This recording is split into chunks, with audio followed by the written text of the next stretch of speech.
而家大家會見到呢度咧有副積木喺度喎，咁首先我除咗個架出嚟啦。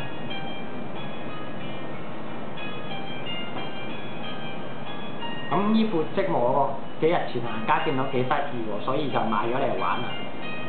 咁因為對呢個 EQ 咧都會好啲嘅喎。咁首先而家將副積木咧撈亂晒佢啦。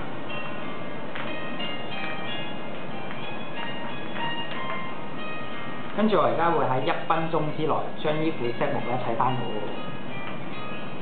咁就睇下我 EQ 有幾高啦。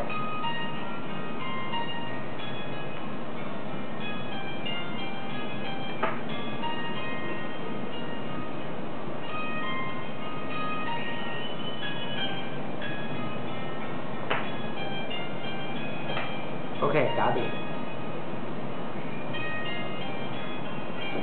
可以度一度俾你睇，個 size 係一樣㗎嘛，係咪？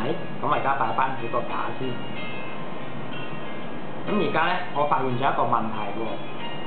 原來咧，我留咗一粒喺個盒仔度喎。咁點樣可以砌到個 size 咧，仲係一樣咧？咁我就諗咗好耐。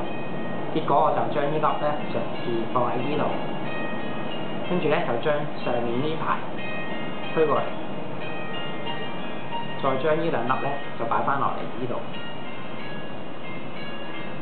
OK， 再將呢嚿長擺喺度，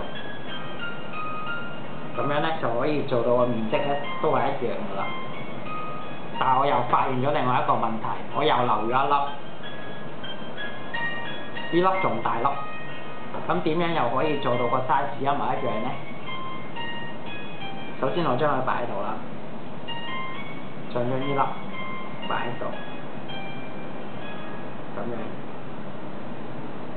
咁樣呢個 size 咧都係冇變，一模一樣喎。咁呢個就係神奇的積木啦。